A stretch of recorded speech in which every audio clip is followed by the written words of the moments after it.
Hey, hey, hey, it's Deanne here. Happy Monday. How are you? Today we are going to talk about sugar cravings. What is a sugar craving? So, a craving is really when you get this feeling that you really need a specific type of food.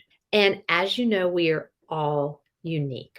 So, there are very different reasons that we get sugar cravings. So, we're going to go over all of those today. So, I can't tell you why you specifically are getting your sugar cravings. But once you hear all of the reasons, maybe you can sit down and think about what's going on in your life, and you'll be able to figure out why you are having them right now. Our bodies are always telling us what they need. It's kind of like having a child that can't speak yet. And so they cry and cry. And when a child cries, they either want to be loved, picked up, they either need to be changed, or they're hungry, right? So our body gives us messages the same way. And sugar cravings can be one of them. Headaches can be another. Nausea, diarrhea, every kind of symptom that you have is really your body telling you that something is off in your body, and it's just warning you, hey, take a look at this, because if you don't fix it, then something else might happen. So let's look at one of the first reasons that you could be having sugar cravings. And one is just dehydration. So, what I always recommend is when you first get that craving, it can be sugar craving, it could be any craving, that you actually sit down, take a glass of water, 8 ounces to 12 ounces, and just drink it down. Because once you rehydrate, you may not have that craving anymore. It may just go away. Number two is low blood sugar. So, of course, this makes sense, right? If you haven't eaten anything for a while, then your body needs energy. And your body gets energy by breaking down food into sugar. So your body is just telling you, hey, we need some energy and we need some food. So you will get a craving for sugar. Think back. When's the last time I ate? And was it a balanced meal? And when I say balanced meal, I mean protein, healthy fat, and of course, some vegetables. So when your blood sugar gets low, your body is going to send a signal that you need to eat something, and it could be a sugar craving. And what's next? Stress.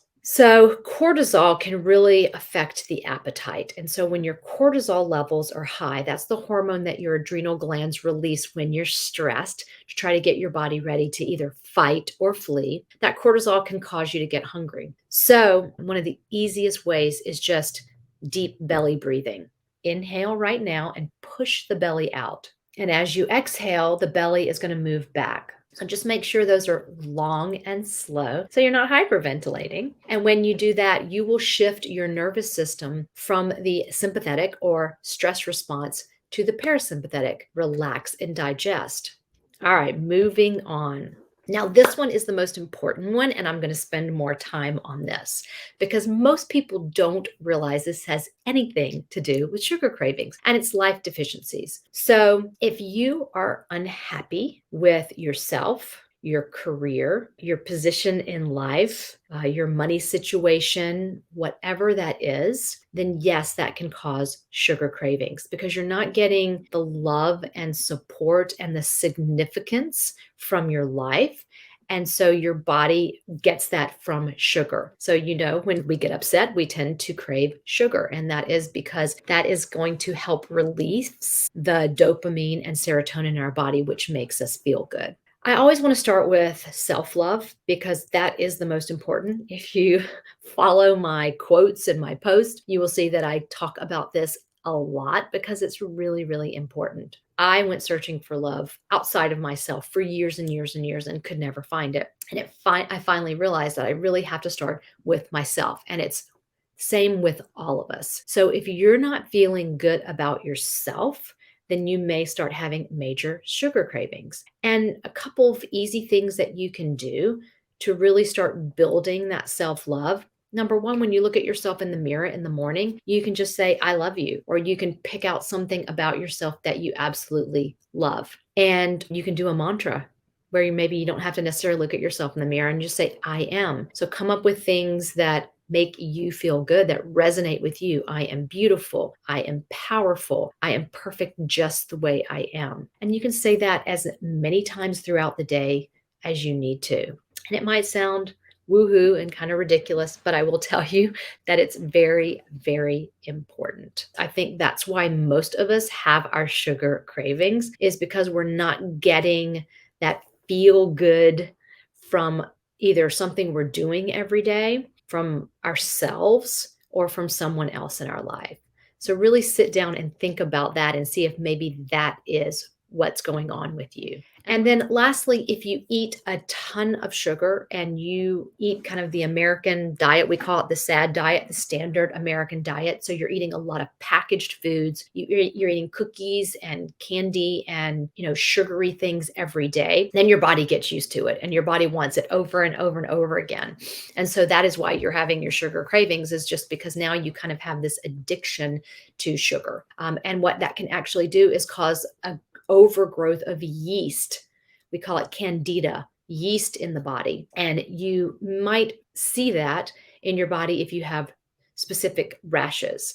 So if you have foot fungus, if you ever have any kind of rash underneath your breasts or in your underarms, a lot of times you can actually get it underneath your nose. So any of these types of rashes can show you that you have an overgrowth of yeast in the body. And so what we want to do is just work on lowering the amount of sugar in your body. You can do that by decreasing sugar and eating more whole foods, vegetables, greens, and also taking a probiotic to start building the good bacteria in your gut. Candida or yeast can only overgrow when you don't have the right amount of good bacteria in your gut. And I also want to let you know that I have my liver cleanse coming up. The first week is the prep week. We all need this prep week because what it's basically doing is making sure that you're able to get the toxins out as you start to pull them out of the body. And then the following 2 weeks after that are when we start to change our food. So I would love for you to join me. I'll be posting about my liver cleanse all week. We'll really be opening it up more next week, but we already have a couple people signed up. So you can certainly go ahead and sign up now if you'd like. Have a wonderful week. Bye-bye.